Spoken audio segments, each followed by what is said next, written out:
Qual o currículo ideal para ser um bom assessor? Depende muito do network que eu possuo, o que seria de destaque aí? Então, em termos de currículo, em termos de competência, conhecimento, vamos colocar dessa maneira. Tá. Acho que depende bastante do escritório, né? Porque, que nem a gente disse, né? Tem escritório que é coworking. E é até legal quem está nos escutando saber a realidade de outros escritórios, porque às vezes você está aqui e olha a estrutura e fala, acho que todo mundo tem isso aí, né? Do calçado, né? E aí quando você vai em um evento assim que você tem acesso a outros assessores e conversa, eu tive essa experiência, né? Fui no evento do BTG, e aí fui trocando ideia com outras pessoas, né? E ninguém tinha as coisas que a gente tem aqui, né? Então, eu falei, poxa vida, achei que era normal, achei que era a SAC deu um Ctrl-C, Ctrl-V, não é isso, né? E aí esse ponto da questão do coworking, ele é, claro, ele é muito importante, né? Então, às vezes você consegue ter porque demanda confiança, o networking você tem esse destaque. Só que aqui eu, Pedro, né, hoje que somos advisors comerciais, a maior parte da nossa carteira veio do digital. Né, que a SAC nos trouxe esses leads e a gente conseguiu converter. O que é converter? Poxa, fiz reunião com a pessoa se tornou cliente e hoje eu atendo ela.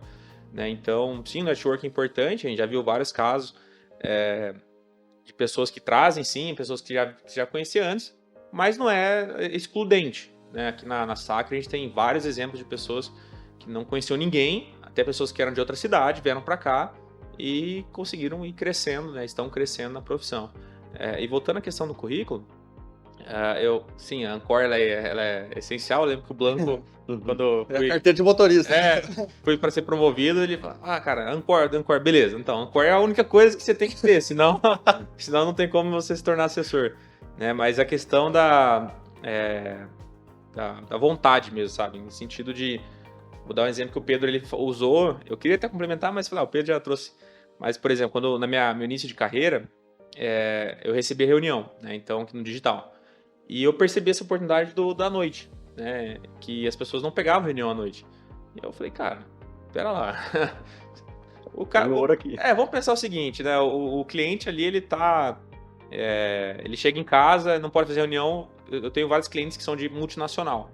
E eu só consigo falar com o cara à noite. Tem uma cliente minha que tá na China, mas antes aqui estava na multinacional. E eu só consigo fazer reunião com a maior parte dos meus clientes à noite, porque eles estão o dia todo trabalhando. E eu fiz a primeira reunião com essas pessoas à noite. E tinha assessores que não estavam ali. Por quê? Tem N fatores. Tanto que às vezes, pelo meu momento de vida, que eu não sou casado, não tenho filhos, eu tinha essa liberdade de conseguir aceitar essas reuniões. Mas tinha gente que está na mesma condição que eu e não aceitaram. Mas por quê? Porque a gente opção. Falo da questão da gente, incluindo eu e o Pedro aqui, nós desequilibramos para essa parte do trabalho e hoje a gente está colhendo frutos, né? Então, eu acho que a parte do currículo, network, ele não é excludente. Se você não tiver, não fique com medo nesse ponto. Você vai ter que ralar, desligar, enfim, vai tomar bastante não. Mas é importante estar o presencial, porque tem o seu colega do lado também está tomando não. Os dois estão juntos, estamos tomando não, e daqui a pouco fica normal tomar não, né? Mas porque na nossa profissão isso é muito comum. E o segundo, essa questão da vontade de conseguir entender que a gente tem que desequilibrar algumas vezes para o trabalho, que você vai colher fruto lá na frente. O primeiro ano da nossa profissão, para quem está nos ouvindo, isso tem que ser dito, ele é um pouco mais difícil. Um pouco não, é mais difícil. Porque você está se acostumando à profissão, você está tendo que criar, que às vezes você era visto como... Não era visto como um assessor. Cara, as pessoas que você está começando a se relacionar agora estão começando a ver você como uma autoridade. Isso demanda tempo. Então eu digo que a profissão do assessor, o primeiro ano é o mais difícil, o segundo ano é o segundo mais difícil, e com o passar do tempo isso vai ficando... Claro, continua difícil ainda porque os desafios ficam maiores, só que você já não começa a ter aquela pressão que é da primeira pergunta que nós fizemos. Primeira ou segunda pergunta. É como se fosse a primeira reunião com um milionário, né? Você se assusta, dá dor de barriga, treme, não sabe muito bem o que falar, mas depois você acaba acostumando com a cifra. Exato. Para quem está nos ouvindo, contando um exemplo prático aqui que eu acho que é legal vocês saberem o que passa no dia a dia nosso, né? Então, a primeira reunião, quando a pessoa fala, poxa, tem 1 milhão. Caramba, cara, tem 1 milhão, né? Eu lembro um dia que eu fiz uma reunião com uma pessoa, e aí ele falou, tô fazendo a venda de uma fazenda, né? Aí ele falou 90 milhões. Na hora, cara, comecei a ficar... Comecei a falei, tremendo, assim, porque 90 milhões, meu Deus do céu. Aí o que eu falo agora, né? Eu lembro que eu mandei pro Rafa, que é nosso head de investimentos, falei, Rafa, para tudo que você tá fazendo, entra nessa reunião. Que o Rafa tem mais tempo que eu, ele tá mais acostumado com uma cifra dessa. Hoje eu tô um pouco mais... Se o cara falar, eu tô mais tranquilo. Sabe receber, amortece. Mas a primeira vez que você escuta 90 milhões, você... Poxa, 90 milhões, poxa, é bastante coisa. Parece que é dinheiro, hein? É, bastante coisa. Legal. Boa. Tem algum complemento, Pedrão? Não, Só assina embaixo. só assina embaixo, Boa. de acordo com o delator. E eu destacaria o comercial, cara. O comercial, Com assim, quem afina o comercial vai se destacar. É, Se o cara já tem comercial, não tem network, mas tem comercial, ele já começou melhor, né? Tende a não ter medo do telefone, tende a não ter medo de não. Cara, eu vou usar um exemplo que o Hélio é o nosso CEO aqui da SAC, e ele usou na reunião. Toda segunda-feira a gente tem reunião com ele deu um exemplo, que é do cara, do pupilo e do mestre, né? Que os dois, né, o mestre ensinava o pupilo a machadar, como derrubar uma árvore, e aí, em um certo momento, o pupilo falou, não, agora eu vou te desafiar para ver quem derrubou mais árvore. Aí o mestre já era um pouco mais de idade e tal, o pupilo aquele cara forte, então vamos. Então os dois foram pro desafio, e aí o pupilo machadando. Aí quando ele voltava para levar as lenhas, o mestre lá só afiando machado. Aí ele voltava e e o mestre só afiando machado.